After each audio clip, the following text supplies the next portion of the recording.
tarde, queridos e amados ouvintes da nossa querida e amada Rádio Catedral FM 106.7. Que domingo abençoado, né, gente? Como todos os domingos e como todos os dias, recebemos as bênçãos de Deus neste domingo maravilhoso e mais maravilhoso ainda porque contamos com a sua audiência. Muito obrigada por estar presente na nossa vida, na vida do programa Viver Bem. Eu, Sônia Nascimento, psicóloga clínica, especialista em logoterapia. Me perguntaram, gente, agora recentemente num retiro que eu participei, se eu era psicóloga também, porque muitas das vezes não me escutam me apresentar. Então, sim, sou psicóloga também, psicóloga, atendo em consultório e sou especialista em logoterapia. E todos os domingos o programa Viver Bem conta com um convidado, mas é um convidado que já compõe o nosso time. Então, periodicamente temos um convidado, psicólogo clínico e também tem especialização. E hoje eu estou com um muito especial, já já ele vai se apresentar. E o tema de hoje, gente, é luto. Né? Há poucos dias temos todos os dias saudades daqueles que partiram, né? De pessoas queridas que marcaram nossa vida. E há poucos dias atrás, no dia 2, nós vivemos o dia de finados, né? Foi nesse dia que eu estive numa paróquia e falei sobre esse tema. E hoje também, por providência, não é coincidência, né? Foram alguns ouvintes que pediram para falar sobre esse tema, o luto. Então o tema do programa de hoje é luto, o que é e como superar. Como superar o luto? Hoje nós vamos conversar sobre esse assunto e aqui nos estúdios da Rádio Catedral eu estou com ele, que é o psicólogo clínico Dr. Diego do Carmo. Ele é paroquiano da Jesus Sacramentado, da Penha, acho que é Penha Circular. Eu sei que ele tem consultório na Penha, mas eu vou deixar ele se apresentar. Boa tarde, doutor Diego. Boa tarde, doutora Sônia, querida amiga. É um grande prazer sempre estar aqui na Rádio Catedral, nossa querida rádio, que tem esse cuidado humano através do programa Viver Bem, né, levando saúde, né, e bem-estar a todos os ouvintes, né, por esse programa único, né, que eu vejo na rádio.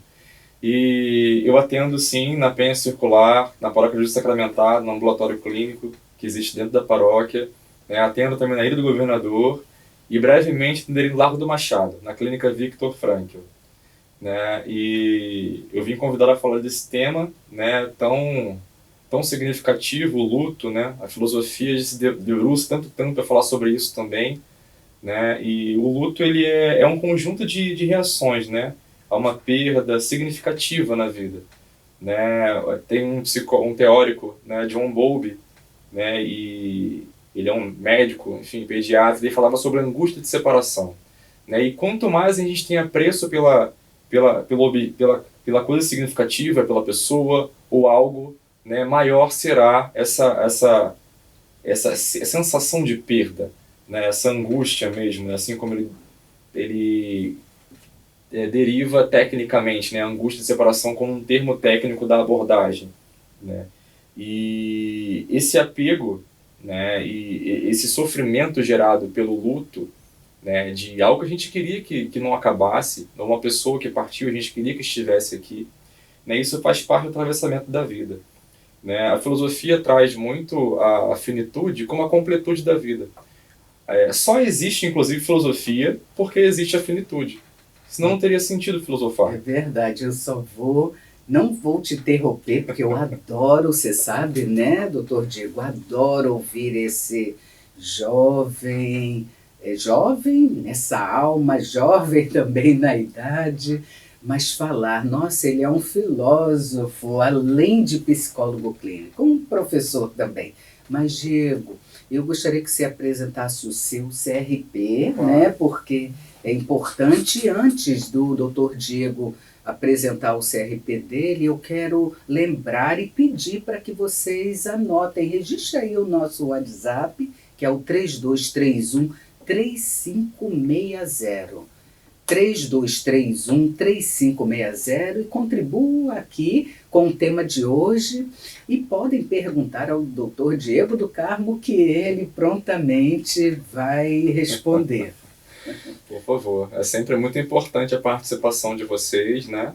E estamos aqui também para ajudar e atender, né, as expectativas, enfim, e as perguntas que vierem para a rádio, né? Porque o programa existe por conta de vocês também, ouvintes da Rádio Federal, né? É para vocês também o programa. Então, voltando a falar sobre o luto, né? E tem uma construção, né, de um filósofo que eu gosto muito, né, da atualidade, muito conhecido, Clóvis de Barros Filho. Ele fala que filosofar é aprender a morrer, né? Mas assim, não de um termo pesado, mas sim com relação ao ponto de vista filosófico mesmo, né? Porque como eu comecei a falar antes, né? Se a vida fosse infinita, não seria por que ter a filosofia. Porque a filosofia existe para a gente falar sobre a vida e refletir sobre a vida. E se ela não tem encerramento, não tem por que se refletir, sem sempre tempo para fazer as coisas, né? Então o filósofo ele entende a finitude como a completude da vida, né? E a morte é fundamental para Sócrates, por exemplo, porque permite que a alma se distancie novamente da matéria orgânica e na esfera essencial, alcance o verdadeiro conhecimento. Só então o ser será livre para atingir o saber em sua forma mais pura, né? Então você percebe que tem um entendimento profundo, né, sobre a morte, né? E claro que não obstante isso não gere, né, essa angústia de separação como trazia o Bowlby, que eu trouxe no início, né, de um apego a um ser amado, né? E não seria um apego no apegar em si, mas sim de uma saudade, né, que fica, né, por algo, e às vezes pode ter uma situação, enfim, um momento, né? O luto ele se desenvolve por vários fatores, né, multifatorial, né? Nem sempre é uma perda física, né, mas pode ser também, né? E tem as fases do luto. Eu vou trazer mais pessoas para conversar com a gente aqui, porque quem sou eu, pretensão minha, saber tudo sobre o luto, né? Então eu vou trazer Elizabeth Kubler-Ross, né, que é uma médica, né, trabalhava com luto, e ela fala sobre 5 fases do luto, né, que é o método dela mesma, o método Kubler-Ross, né? Eu vou trazer também Augusto Cury, né, em algum momento, e no final vou trazer mais um pouco de filosofia, né? E a gente vai conversando aqui sobre esse tema tão importante que atravessa a nossa vida. Eu não estou dizendo, gente, eu não quero nem falar, porque eu gosto muito de ouvir esse Dr. Diego do Carmo e tenho a alegria de conviver com esse profissional tão reto, tão competente e também tão amigo. E tenho a alegria de chamar amigo essa pessoa, Dr. Diego do Carmo. E tenho mesmo, viu, Diego? Muita admiração pela pessoa que você é. Eunice, se você está me ouvindo agora, parabéns, Eunice. Eunice é a mãe do Dr. Diego do Carmo. Então, no momento em que você fala, Diego, sobre o luto, né, o que é, e faz essas referências, é até importante que nossos ouvintes saibam que todas essas referências são filósofos, né, são teóricos da nossa ciência, né, a filosofia, afinal, a psicologia nasce da filosofia, né? Então é muito importante que, já que nem todos os nossos ouvintes são psicólogos, vale a pena a gente lembrar. Só não apresentei então, Sócrates porque, né, ele se apresenta, né? Mas Kubler-Ross é médica, né? Trabalha com taratologia. Isso, eu estudei muito, fiz psicossomática também, estudei muito essas 5 fases, né? A negação, e convivi com isso bem de perto, enfim, né? Você vai falar, vou deixar você. Na vida, né? Eu gosto muito dos livros dela, que, enfim, tem diversos trabalhos, e ela acompanhou de fato, né, no trabalho dela, acompanhou essas fases com os pacientes terminais. Mas o processo de luto, ele é muito singular, né? E em psicologia chama-se luto a reação psicológica e emocional que temos quando perdemos alguém querido. Basicamente, quando falamos de luto, se fala de perda. Mas será que perdemos mesmo alguém?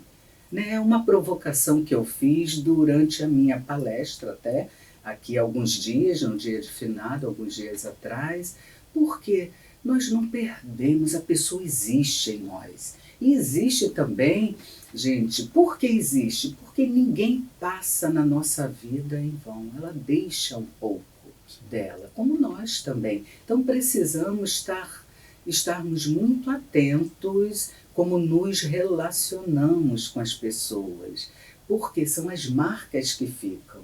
Né? E nós cristãos acreditamos na vida eterna. Né? Então, mas falar desse luto na clínica, a pessoa sofre, a pessoa tem tristeza. Veja, tristeza, né, é um sentimento. Sim. Somos humanos. Né? Mas como ressignificar essa tristeza, como ressignificar esse luto? Mas antes de passar a essa pergunta e as próximas, que eu sei que estão chegando perguntas aí pelo nosso WhatsApp, lembrar que muitas pessoas vivenciam um luto mesmo não tendo perdido ninguém, não tendo sepultado alguém. Existem lutos de pessoas vivas, existe aquele luto de quem teve uma perda significativa de emprego, por exemplo. Recentemente acompanhei um caso clínico assim. A pessoa estava vivendo um luto porque foi uma perda inesperada de um emprego. Eu penso na pandemia. Exatamente. A gente teve a perda até de pessoas que a gente não podia encontrar, né? E mesmo até ir à rua às vezes, né? A gente não podia ir, enfim, para o cuidado com a saúde mesmo. Então a pandemia trouxe essa questão do luto muito forte, né? E que não obstante a isso, hoje a gente vê na clínica muitos casos de ansiedade, depressão, né, chegando por conta da pandemia, de resquícios da pandemia. Muito bom você colocar isso, doutor Diego, e falar dessa depressão, desse sintoma, né? Sim. Que é uma forma, o sintoma é uma forma de expressarmos algo que não está bem. E muitas das vezes precisaremos passar por um processo de readaptação da nossa realidade. Mas aqui o programa Viver Bem é tão bom que passa tão rápido, né? Pois é. E a produção nos sinalizou que precisaremos fazer 1 minutinho de intervalo.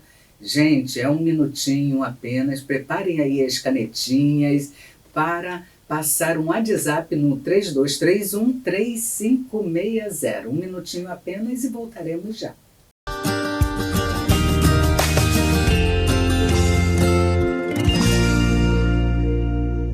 Boa tarde, queridos ouvintes. Voltando aqui ao segundo bloco do programa Viver Bem. Este é o programa preparado para ajudar você, a mim também, e ao doutor Diego também, e a toda a equipe da Rádio Catedral, a refletirmos sobre o valor da vida que a gente tem. Gente, estamos vivos. Gratidão, gratidão a Deus e gratidão àqueles que convivem com a gente, né? Temos a oportunidade de falar em vida, falar sobre a morte. Sim. Estamos falando sobre o luto. Vocês já pensaram que nós morremos todos os dias? É importante pensar sobre isso. Morremos todos os dias. Não é apenas esperar o dia de finados para homenagear. Precisamos fazer homenagens diárias.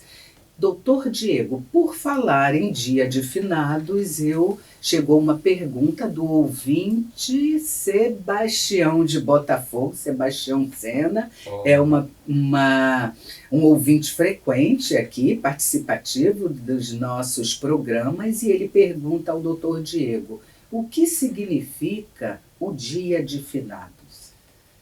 Querido ouvinte Sebastião, né, muito participativo, sempre com perguntas pertinentes, né, aqui ao programa, né, ao tema, né, o Dia de Finados, né. A gente tem uma honrar também aqueles que se foram, né, porque eles não morrem, né, na memória, nos exemplos, nos ensinamentos, né. Para a logoterapia é um valor de vivência, né, esse legado que eles deixam em vida, né, e que a gente também constrói com cada dia que a gente vive, né. O Dia de Finados ele vem, né, celebrar a memória daqueles que se foram, né, mas também trazer a esperança, alento e conforto para aqueles que aqui estão, né, e de alguma forma honrar também esse tempo, as pessoas que estão aqui e as que se foram, né, e dando esse suporte espiritual, né, mas também com uma visão prospectiva, né, no viver de cada dia, com responsabilidade e liberdade, né, é uma data muito significativa e outras culturas celebram também esse dia, né, o dia, né, de finados, ou de não de celebrar a morte, mas de celebrar sim a vida, né, e a história daquela pessoa, né, dos antepassados, enfim, tem culturas que celebram muito isso, né, e sempre fazem questão de trazer as crianças, falar sobre os antepassados, sobre os avós, os bisavós, os ensinamentos. Isso tudo é um valor de vivência para a logoterapia. Frankl trazia através do suprassentido, né, quando ele estava no campo de concentração. Viktor Frankl foi um neuropsiquiatra vianense, pai da logoterapia, da abordagem a qual eu sou especialista, com muita honra, e a doutora Sônia Nascimento, né, e ele fala que no campo, um momento muito difícil, onde ele apanhava, açoitado pelos soldados, né, no nazismo, né, ele pensava em que ele queria voltar para a esposa dele, né, e aquela memória consolava ele e o fazia ter força para continuar ali naqueles trabalhos forçados, e ele nos explica, nos fala, ainda que ela não estivesse mais viva, aquela memória foi capaz de me sustentar naquele momento. Então você vê como o valor, né, de vivência é capaz de nos dar, né, forças para responder com atitude às situações adversas. Né? Isso já vai para um outro valor, né, que ele fala com a de atitude, diante do adverso ou daquilo que nos confronta, né, existencialmente, né, de dificuldade. Ele fala que isso é um valor de atitude, a nossa forma de responder às situações. Né? E trazendo mais para Kübler-Ross de novo, né, ela fala dessas fases do luto, né, e isso, para quem está mais recente, então é muito forte. Né, é muito forte o luto, e a primeira fase que a Kübler-Ross fala é o processo de negação, né, e nesse processo, né, a pessoa ela não quer assim aceitar o que aconteceu, né, e cria vai para um isolamento, né, é uma etapa do luto também, né, uma defesa temporária, eu diria, né, e que pode voltar em alguns momentos também, mas que faz parte de todo o processo. E, sobretudo, é importante ter um profissional para ajudar nesse acompanhamento. Perfeito. Psicólogo. Até esse processo mesmo de ressignificação, né? Exatamente. Porque essas fases do luto, como o doutor Diego bem coloca, e a doutora Elizabeth Kübler-Ross, especialista em tanatologia, né? Existem outras, tem a primeira negação, depois vem... São 5 estágios, né, 5 estágios. Eu pediria até que você falasse um claro. pouco, porque eu vivi isso com meu pai. Sim, eu imaginei. Então, ele passou pela negação, depois pela barganha, foi Sim. muito forte a barganha com Deus, e até a aceitação. Gente, como quem acompanha também vai morrendo aos poucos também. Sim. Porque... É um sofrimento que ele gera sofrimento em quem está em volta também. Sim, eu gostaria que você falasse um pouquinho de cada fase, por favor. Claro. A primeira fase é a negação, como a gente explanou aqui um pouco. A segunda é a raiva. A terceira é a negociação ou barganha, né? E aí pode envolver algum aspecto religioso, né, para tentar meio barganhar, né, com o divino, tentando voltar à situação, né, e que não é possível. Né? O quarto estágio é a depressão e o quinto e último estágio é a aceitação. Né? Na negação é uma das etapas também, e a primeira, né? Mas logo depois, em seguida, vem a raiva, né? Ou de responsabilizar algo que aconteceu, né? É como se fosse realmente um para-choque, é uma defesa temporária, né? E aquilo não podia ter acontecido, não comigo, não com ela, né? São comuns nesse período, né? E ocorre que com quem é informado abruptamente a respeito da morte, né? Ou até mesmo com quem a gente está vivenciando esse processo, às vezes a questão da barganha, né? Viveu um processo muito grande de conexão com a fé, né? E achando, acreditando piamente que a pessoa ia ser curada, mas a gente não sabe o tempo, né? O que a gente pode fazer é, assim, aprender com aquele período todo, e a gente esteve com a pessoa ali o tempo todo, né? E isso é algo muito importante, é que a gente reconheça de nós também, né? Mesmo assim, nesse processo que faz parte, né, de não aceitar a partida, né, de um ente querido, né? E nesse estágio da raiva, né, vem essa revolta, né, de encontrar um responsável, né, e às vezes acontece de ser Deus, ou a equipe médica, ou o hospital, enfim, a doença, né, então tem esse processo de raiva também que atravessa e faz parte, né, e que pode dar a impressão de que o indivíduo sente raiva quando na verdade não é das pessoas que estão em volta, mas sim da situação que aconteceu. E pouco ou nada tem a ver com as pessoas que estão em volta, mas acaba causando essa sensação de como a pessoa fica, né? Ela fica realmente indócil pela perda, né? Isso acontece também, né, na angústia de separação pelo que traz o teórico Bowlby, né? Quando se separa, mas é um outro processo, não é de luto por perda, mas luto por afastamento, né? A gente mais vê como a criança pequena se afasta da mãe ou do pai, ela chora indocilmente. E você vai tentar consolar, ela não quer, ela quer o pai e a mãe dela. Mas com o tempo ela vai começando a aceitar melhor aquela condição. Isso ele vai descrevendo os processos, né, da questão na teoria dele que era do apego. Né? Nisso a gente pode ver um pouco também como funciona, né, esse apego humano, né? E nós somos muito necessário assim de afeto, e aquelas pessoas que partem que para nós eram tão significativas como um pai ou uma mãe, de fato é uma perda difícil, né? E o terceiro estágio da negociação ou da barganha, no qual a gente tenta barganhar às vezes ou com algo divino, né, ou então com alguma coisa que a gente faz, a gente acaba criando, né, algumas situações, tentando voltar no momento, mudar o que aconteceu, a morte, né, trazendo a pessoa de volta a algo que não é possível, né, e o que também causa sofrimento também à pessoa, né. Geralmente esses acordos e promessas são direcionados a Deus, né, em casos de morte. Porém, quando se trata do fim, né, de um relacionamento, por exemplo, isso poderia ser observado em tentativa de restabelecer uma conexão que já não está mais lá, né, já não está mais. Então, e o luto tem várias nuances, né, pode ser uma perda física, né, ou uma perda também de um relacionamento, por exemplo, né, que é algo que nos abala muito. O quarto estágio é a depressão, né, a partir desse momento que o indivíduo começa a lidar verdadeiramente com a perda, né, uma vez que a pessoa atravessou as fases de natureza mais combativas, né, e autodefesa, da negação e o confronto com a raiva, ela costuma vivenciar o luto de forma mais intensa na quarta fase da depressão, né? E por isso reforça, é importante ter um acompanhamento psicológico. E esse profissional vai saber avaliar qual fase que está passando por ali, né, para poder acompanhar melhor, né, e com mais saúde essa pessoa, né, respeitando essas fases, mas também estando ali como um ponto de apoio, né, para conseguir passar melhor por essas fases, né? E aí um psiquiatra ou um psicólogo, né, vão ajudar muito, né? A depressão é dividida em preparatória e reativa, né? Uma depressão reativa ocorre quando surgem outras perdas, né, devido à morte, como a perda de papéis do âmbito familiar. Outro exemplo é a perda de um emprego, né, consequentemente um prejuízo financeiro, né? Então, assim, uma depressão reativa, né? Já a depressão preparatória é o momento em que a aceitação está mais próxima, né?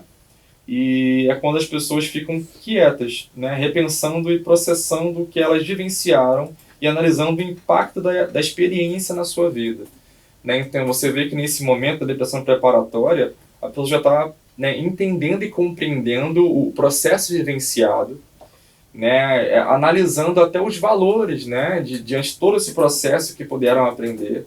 E aí nisso sim, né, podemos usar um valor criativo, né, que a gente consegue falar desse momento e ajudar outras pessoas que passam por isso também.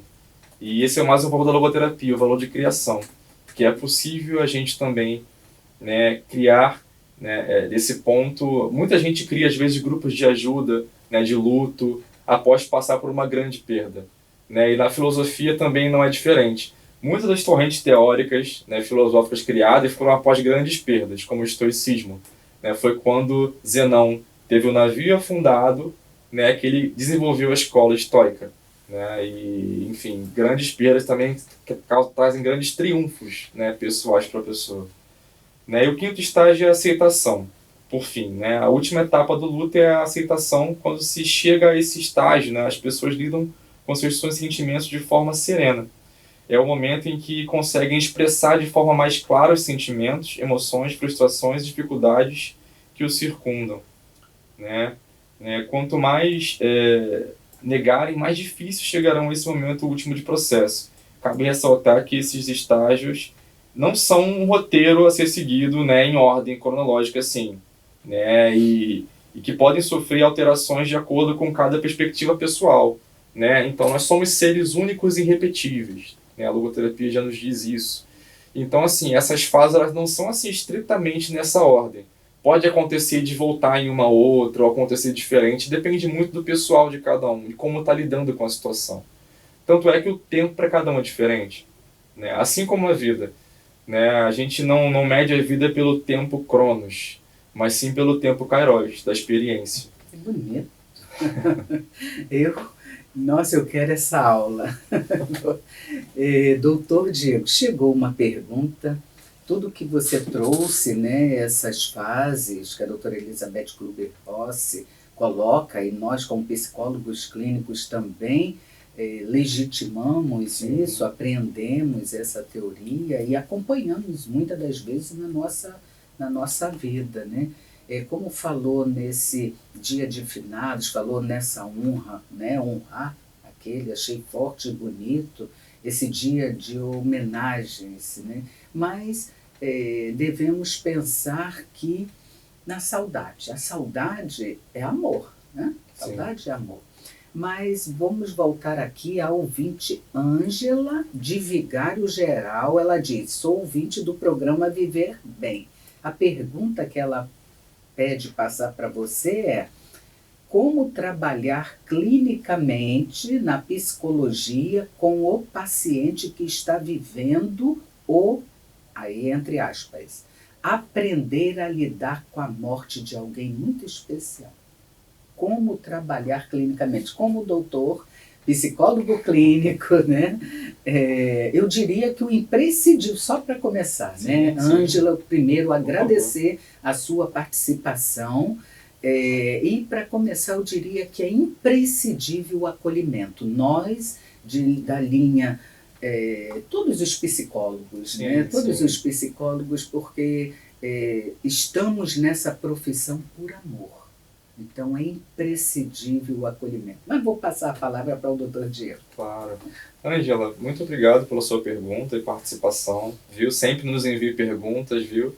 E muito pertinente, né, com relação à clínica, né, bem voltada para a nossa área da psicologia. Né? Então, sobretudo, a primeira coisa é como a doutora Sônia falou, minha querida amiga, o acolhimento. Né? A gente precisa acolher essa pessoa, ouvir. Né, ouvir, porque é também através desse ouvir que a pessoa vai conseguindo processar tudo isso que está acontecendo. Às vezes ela não tem um outro espaço onde ela consiga se expressar dessa forma, né, e que vão respeitar também essa forma de fala, às vezes, que vai passar pela raiva, vai passar pela negação, né, que vai passar por esses estágios que eu apresentei agora aqui, né, e nem todo mundo vai ser capaz de ouvir. Às vezes pode pessoalizar muito, achar que está com raiva da própria pessoa e não é. É da situação que aconteceu, uma não compreensão ainda. É em busca de encontrar uma resposta ou trazer a pessoa de volta. Né? Então eu diria que o acolhimento, né? A escuta, né, ativa, né, mas também uma escuta acolhedora. Né? Que o acolhimento é o primordial da nossa profissão.